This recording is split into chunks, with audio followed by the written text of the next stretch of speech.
จากกุซี่ส่วนโตหากูเห็น โอ้คักมื้อหน้าเอา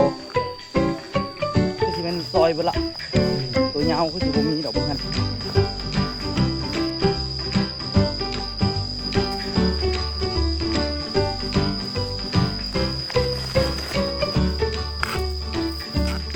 นี่โอ้ยพี่น้องทุกคนได้สบายดีตอนแรงเนาะมื้อนี้พาออโต้มาขี่รถดินทุกคนฮ้อนทุกคนเลยไฟฟ้าดับเนาะ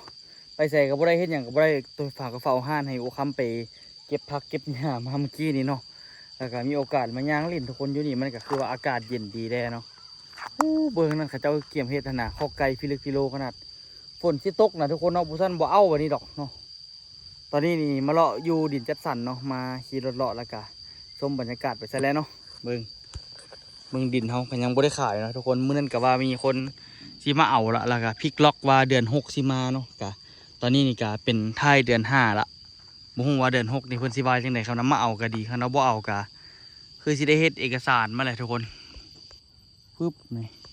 คันว่าเขาบ่เอาตัวสิเฮ็ดเอกสารย้ายสำนักครัวมาพี่เนาะทุกคนแล้วก็สิเอาดินตัวนี้สิแล่นเอาใบตาดินตัวนี้เนาะแล่นเอาใบตาดินครอบท้องตัวนี้ล่ะสิเอาไปจำไปแล่นเอาเงินธนาคารเนาะไปยืนเอาเงินธนาคารแต่ก็ได้บ่หลายดอกคันเอาไปยืนน่าจะได้ประมาณ100 ล้านสำนั้นแหละเบิ่งคักละมูลค่าดินของเฮาก็คือตอนนั้นเฮาก็ซื้อเท่าไหร่วะตอนนั้นเฮาซื้อ200 ล้านเนาะแต่ว่าก็คือสิจำได้150อย่างประมาณนี้น่าจะได้อยู่นะทุกคนเบิ่งมาขี่รถเลาะพาออโต้มาเพราะว่าออโต้นี่อยู่ลาบ่ได้เนาะทุกคนเดี๋ยวขี่รถเลาะอีกละไปออโต้สิไปน้ำพอบ่โอเคออโต้จะไปในบ้านน้ำพอบอโอเค โอ้ไปป้ามาแล้วน่าจะไฟฟ้ามาแล้วจากกุซี่ส่วนโตหากูเห็น โอ้คักมื้อหน้าเอาอันน่ะเอาโต๊ะแคมปิ้งเอาตังมานั่งเฮ็ดคอนเทนต์นี่กินนี่ก่อนโอ้คักแท้เขายังคิดว่าถ้ามีเธอแล้วก็สีเฮกซาลาฝั่งนี้ฝั่งนี้เสาฝั่งนี้เสาก็คือศาลาเฮ็ดติดห้วยก็ดีแล้วนึงเนาะดินเฮือนติดห้วยนี่ก็ได้โอ้ขอยก็สิได้มาอยู่นำบ่ป่านนี้เฮ็ดป่านนี้ พอดีดินติดกันนี่มาเลาะแมนซักเครื่องก็สบายโอ้มื้อหน้าสิชวนเมียมาซักเครื่องก่อนโอ้คักแท้คักว่ะเห็นไหมมาอาบน้ำมันอย่าเปื้อนแต่ว่าหลังจากนี้เราตอนนี้น้ำยังอยากเปลี่ยนอยู่นิดนึงเนาะคือว่าอะไรน้ำฝนถ้าถ้าคันว่าไปโดนกว่านี้พัดว่านั้นก็น้ำลายกว่านี้พัดมันก็มีช่วงน้ำงามอยู่แต่ว่ามันสีน้ำสูงโพดเพราะว่าช่วงมันขึ้นแท้ๆพุ่นนะมันก็ขึ้นฮด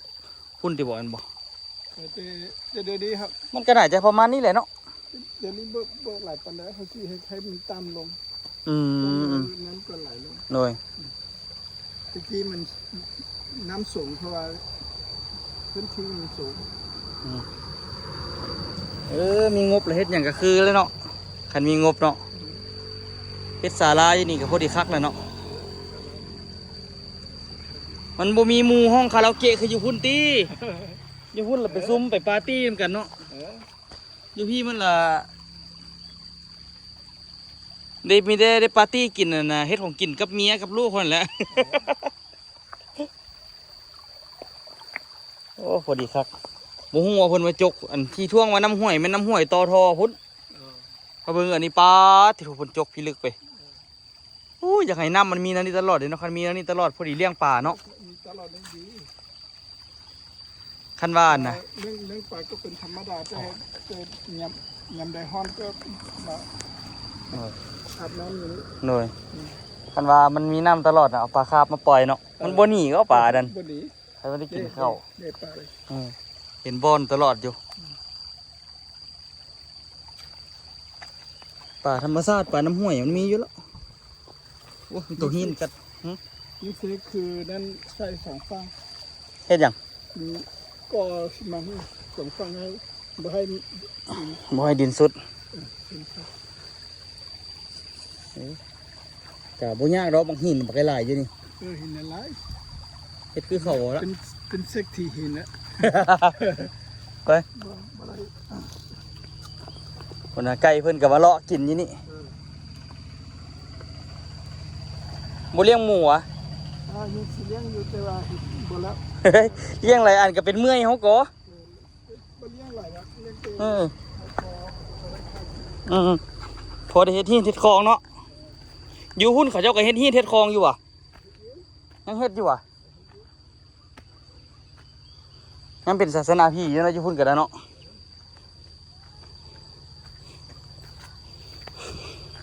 ต่อออกเงินก็ได้หักแท้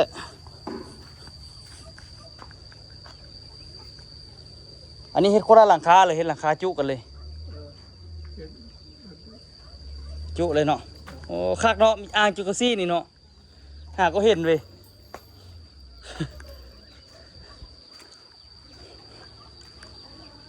เป็ดเลี้ยงไก่ดู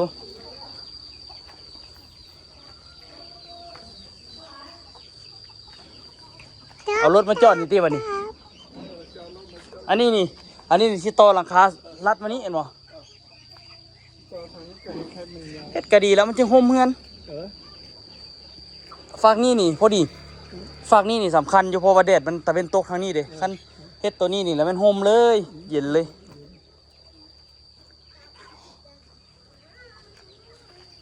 ติดห่วยให้กันเด้แต่ว่าเพิ่นว่ามีคนมาเบิ่งดินเท่าหลายเทื่อเราสันมีหลายเจ้าเราที่มาแต่ว่ายังไม่มีไผซื้อเท่าเนาะเพิ่นบอกว่าเมื่อวานนี่ก็มีเพิ่นว่านะมีมาตลอดเพิ่นว่าตัวก็บ่ได้ฮู้เรื่องเลยว่าเขามานะเขามาเบิ่งตลอดไปทุกคนยามันเนาะเดี๋ยวสิไปกินนาย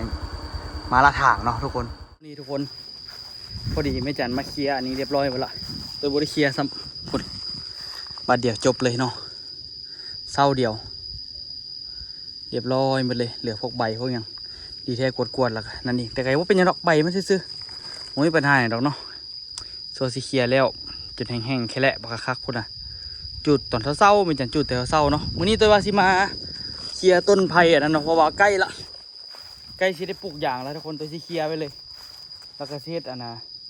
เฮ็ดด้ามเสียมให้อุคำก่อนเนาะบ่ฮู้ว่าสิเอาไม้ตัวใดเฮ็ดด้ามหูตัวเดียวซอกๆหามก่อนที่จริงยอดไม่ดูนี่มาเฮ็ดโอ้คักขนาดเนาะแต่ว่าตอนนี้นี่คือซีเมนต์ซับเปิดละคือซีเมนต์ซอยเปิดละตัวยาวคือสิบ่มีดอกเบิ่งหั่นหรือว่าเอาไม้อันนี้เฮ็ดก็ได้บ่ฮู้ไม้ไผ่อันนี้น่าจะได้อยู่บ่กันได้ก็สิเอาไม้ไผ่เฮ็ดเอาให้ดูที่มีมาแต่ว่าไม่ส่วนกลางน้อยๆอยู่หุ่นหมดหมูมันจะเป็นเอาบ่ว่าสิเสียหญ้าแคมส่วนอย่างกับบริเสียปะนี้เบิ่งถ้าเบิ่งอีกนิดนึงก่อนเนาะหลายอันหลายแนวพวกส่วนนี้ดีแท้เอากิ่งเอายอดพวกไม่ดูเลยมันเฮ็ดนะที่จริงเห็นซอกบนงาที่เป็นเป้าหมายที่ดีก็เนาะต้นตาลดึงมากินไม่นี่เบิดมันต้องเอางาเอาใหญ่แล้วเข้าไปซอยเอาปอกเปลือกปอกหยังแล้วค่อยๆซับเอาตอนมันดีๆกันก็เอาวันเนาะโอ้ที่จริงงานนี่พอดีงามแต่ว่ามันตัดละเห็นบ่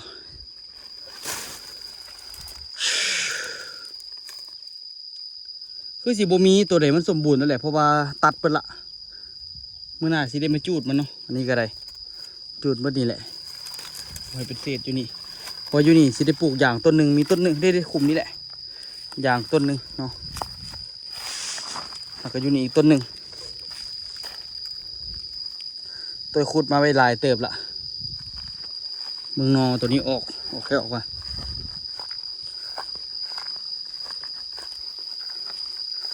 ฟันที่พอได้กับบยูเนาะนอตัวนี้ก็จนออกละโอ้นอแหน่งมันบอกไกลหลายอุคำบ่มาเอาเว้ยแหน่งมันไหลเท่าไรวะอันนี้ มันขึ้นมาจนว่าใหญ่ไปละเดี๋ยวลองเอาเลื่อยตัวไม่เฮ็ดมันก่อนเนาะตัวอย่างมันเป็นไม้นะทุกคน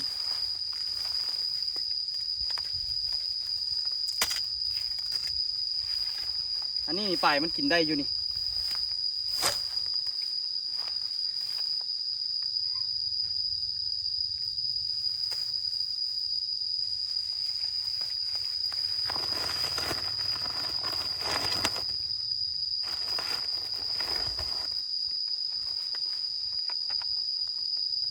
จะใช้งานดุขนาดนี้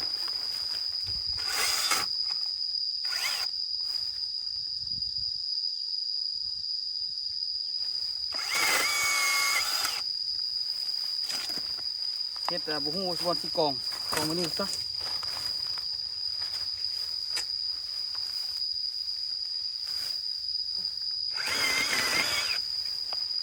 สบายคักนี่อันนี้ล่ะ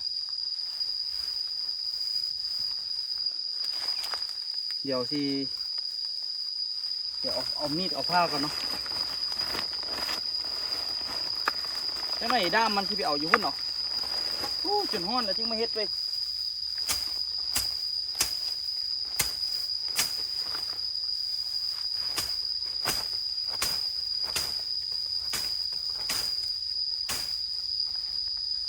บ่ธรรมดาเลยทุกคนใครนี่ก็ได้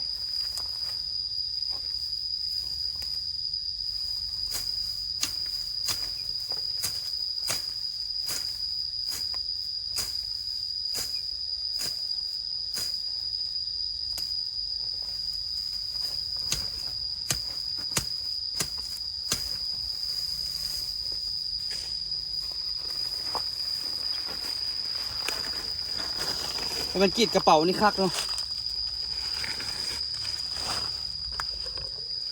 ลายสุ่มเติบอยู่สิได้เคลียร์ออกสุ่มนี่กะตัดหลักยามันปงนองเขากับว่าปิดเนาะบ่ให้มันออกเป็นไม้เนาะเพราะว่ามันสิยากสารอาหารต้นอย่างของสิบ่ใหญ่เนาะแต่สิสุ่มปลาไว้นี่แหละจนกลัวมันสิตายไปเองเห็นนอมากันฮักก็ไปกิน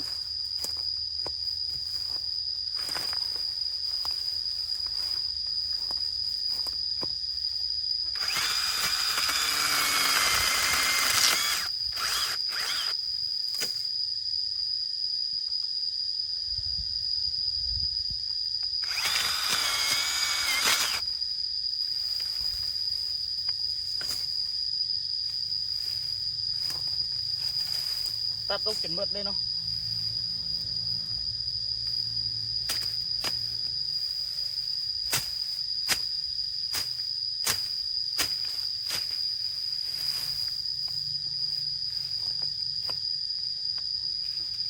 ตั้งแต่มีเรื่อยนี่มาชีวิตดีโอ้มีนออีกเดี๋ยวสิโทรเอิ้นหนูคำมาเอานอก่อนมีนอมันป่งมาใหม่อีกเสียมยังบริเฮ็ดด้ามเนาะทุกคนตัวเห็นนอเห็นหวักใหญ่ตัวสิคุดเอาไปไว้เลยเนาะเพราะว่าให้อุคำเลยมันปลาใหญ่กว่านี้มันกับบกคักแล้วเนาะสำนีพอดีคักเลยเดี๋ยวสิคุดเอาลงดินอีกเนาะ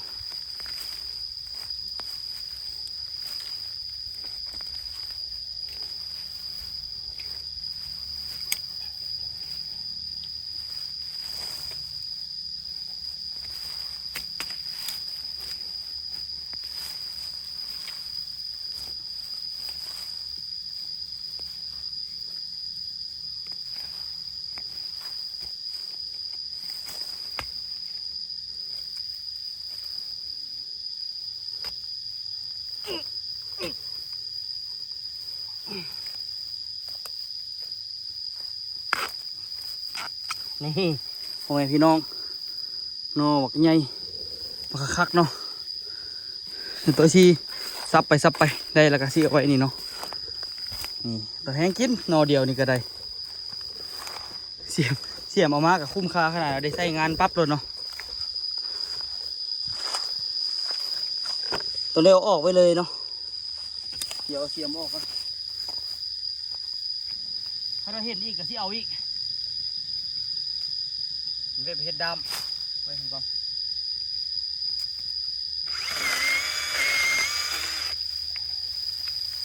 สบายทุกคนเลยตั้งแต่ซื้ออุปกรณ์มาบุเคยซื้อที่ถือใจสมัยจักเทื่อ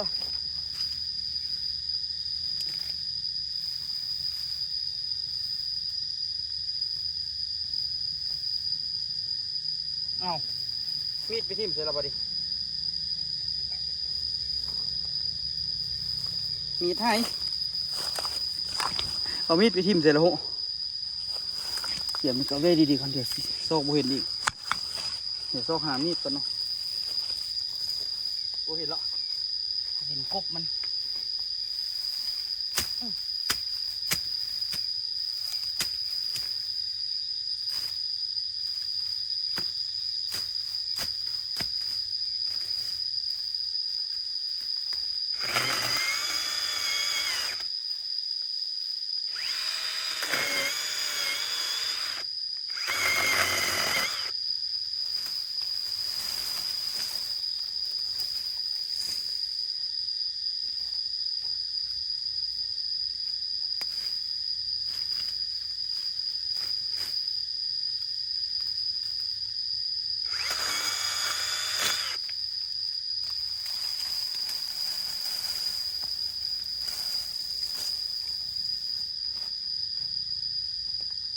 เฮ็ดไว้งานกับไปไว้นะทุกคน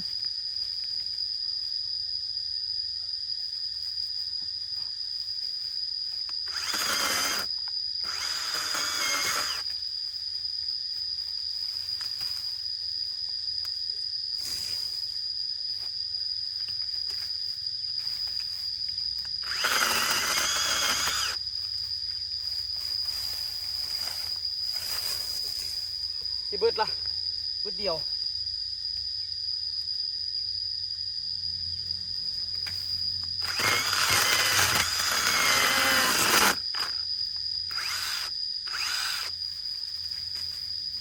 เนี่ยวะเนี่ยแงบตีนตัวเดี๋ยวเนาะก็ได้สิกระโบกมันนี่ก็ได้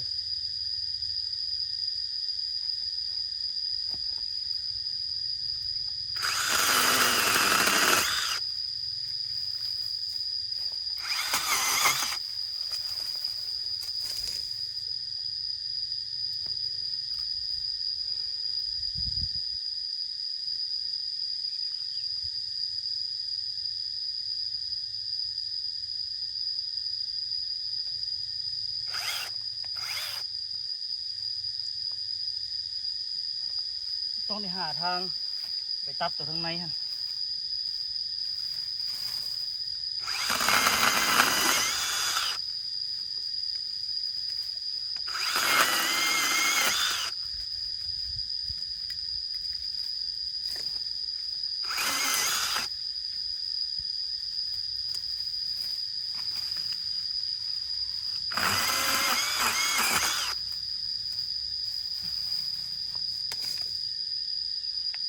ฟันที่บ่ให้มันใหญ่นะทุกคน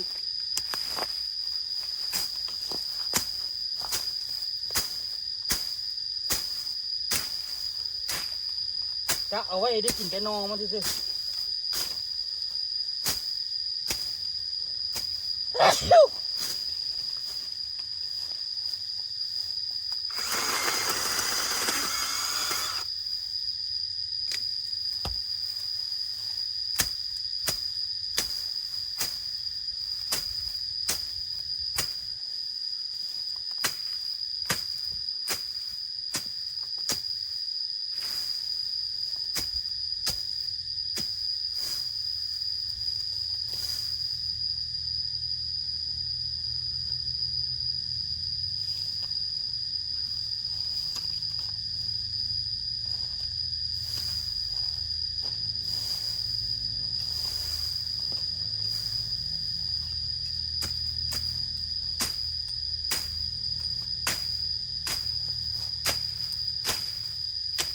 แล้วเนาะ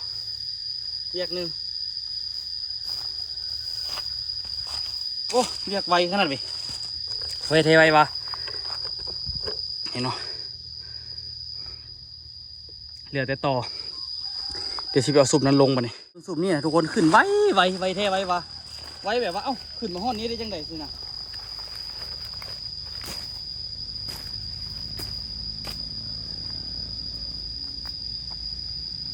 แบบมันขึ้นไว้พี่ลึกเนาะ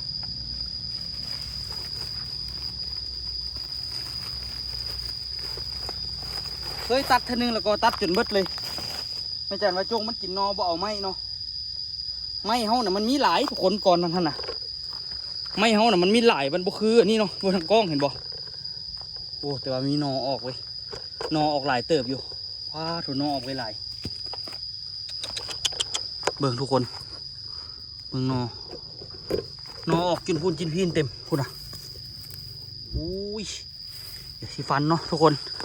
ฟันออกแล้วแห้งออกง่ายออกหลายทุกคนเลยนี่แหละเหตุผลที่ว่าเราต้องได้เอาออกเนาะ1 กระบัง2 กะให้ได้กินนอเนาะ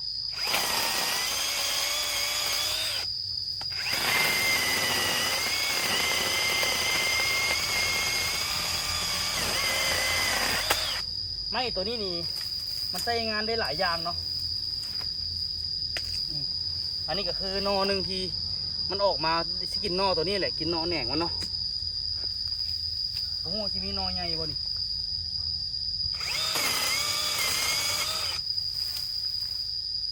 จำไว้เลยเนาะ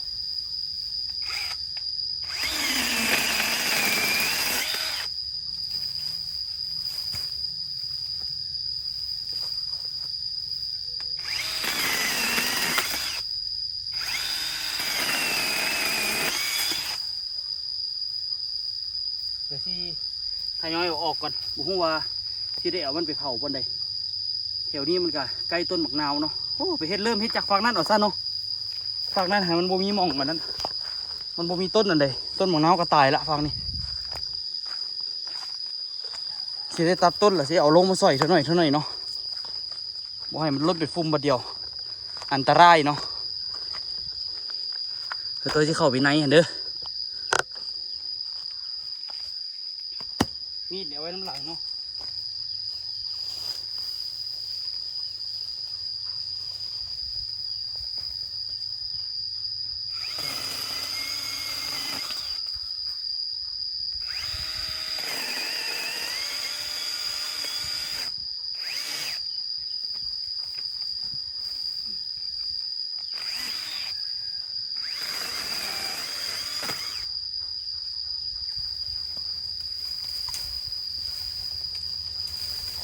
ไม่พวกนี้ตัวก็สิเอาไว้ใส่ให้กันเนาะบ่ได้เอาทิ่มเลยไม่อันนี้เด้อตัวสิเอาไว้เฮ็ดอันนั้นอันนี้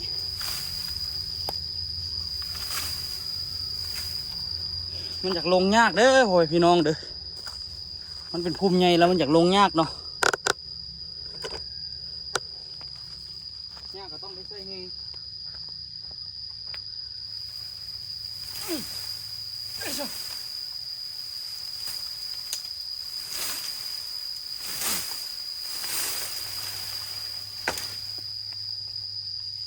ถ้ามันลงประเดี๋ยวแล้วมันยุ่งทุกคนเลย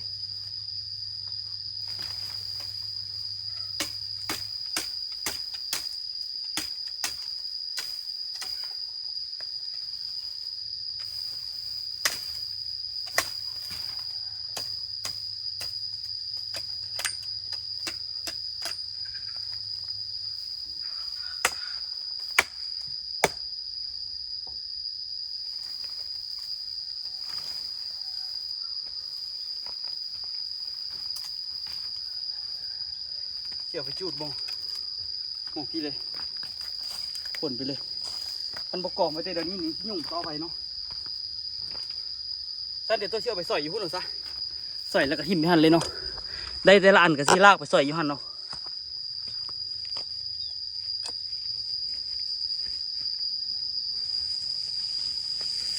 ไม่เดี๋ยวตัวสิเอาไปเฮ็ดตังทุกคนจะไปเฮ็ดเก้าอี้เนาะเฮ็ดเก้าอี้ไปนั่งเทิงตู้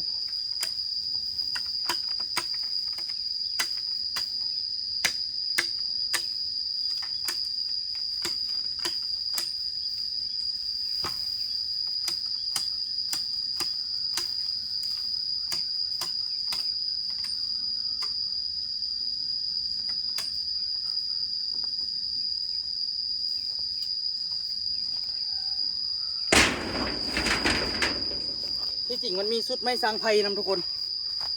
มีสุดไม้สร้างไผ่อยู่ส่วนอย่างต้นลำบักงามมื้อหน้าตัวสิไปเอา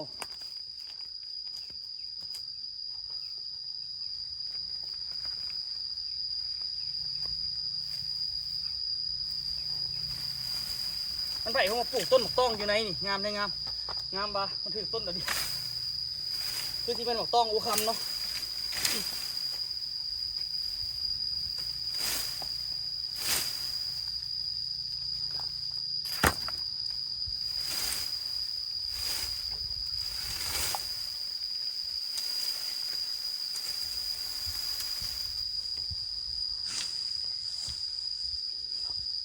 แต่เอาออกเท่าหน่อยนะนี่แหละทุกคน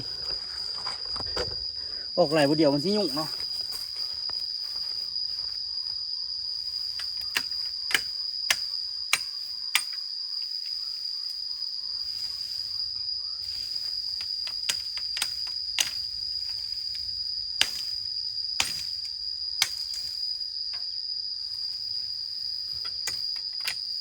ไม่นี่มันไม่ดีทุกคน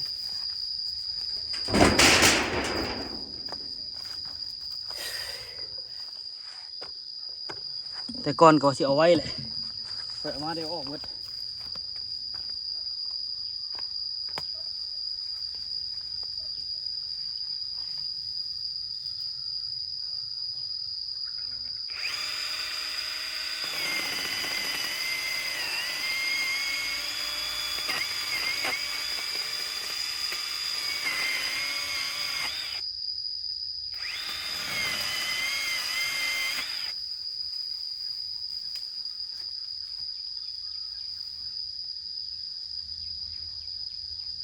โซ่งานอีกแล้วทุกคนเลย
กว่าสิออกได้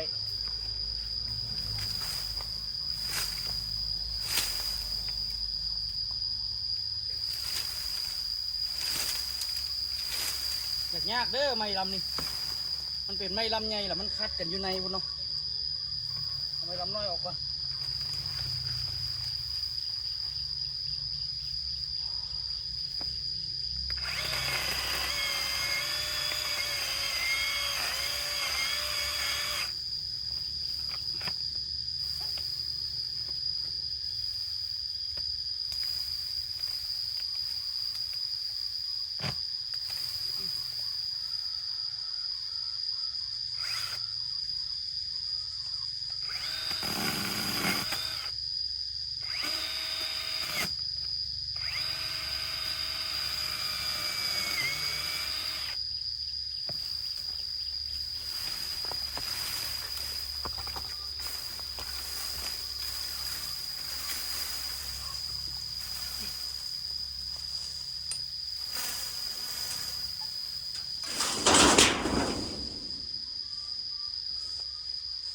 โอ้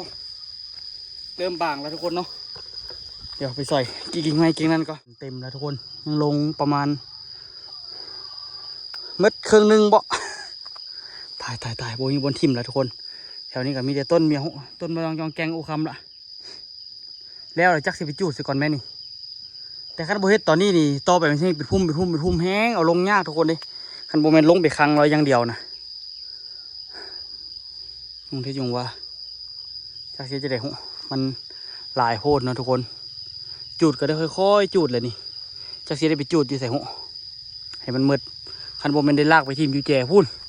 จุบอลหนางามไม่นะพูดละจูดพร้อมกันตายมือหนาส่วนต้นตาลมาลากกันนี่ซวยก่อนหรือว่าได้ค่อยๆลากคนเดียวเลยเบิ่งคักละ ผมมัดจักเทื่อทุกคนเลย แต่ก็เบิดไปเป็นเครื่องแล้วเนาะนี่โอ้กายเครื่องอยู่ประจักค่อนข้างว่าร่อนจ้อนแล้วเนาะน่าจะประมาณเครื่องนึงแหละกายดอกเนาะเดี๋ยวสิลากทอนนี้ออกเนาะแล้วก็สิค่อยๆตัดค่อยๆตัดเดี๋ยวมันก็มืดกะไว้จังไดก็ต้องแล้วเนาะเริ่มมีแดดละเมื่อกี้ห่มเลยเบื้องต้นอันนี้นะทุกคนผมว่าอยู่ใกล้ต้นไผ่แหละมันโบใหญ่มันเอียงออกไปคุณน่าจะเป็นต้นหมากต้องตัวเบื้องใบนี่ไปลุยต่อสิแล้วแล้วเนาะแต่ว่าจังไดก็ต้องให้แล้วเลยมื้อนี้แล้วตัวก็สิไปเวียกอื่นแล้วพุ่มตัวนี้แล้วล่ะมันยังหลายแนวอยู่ทุกคนเนาะเดี๋ยวตัวซีเฮ็ดไปเนาะทุกคนเป็นยังไงเอาไว้เจอกันคลิปหน้าเลยทุกคนเดี๋ยวตัวซีเอ็กพอร์ตคลิปนี้ละจังไดก็ต้องแล้วทุกคนคลิปหน้าตัวซีมาอัปเดตให้เบิ่งว่ามันแล้วแล้วเนาะไปบ๊ายบายทุกคนสบายดีเด้อ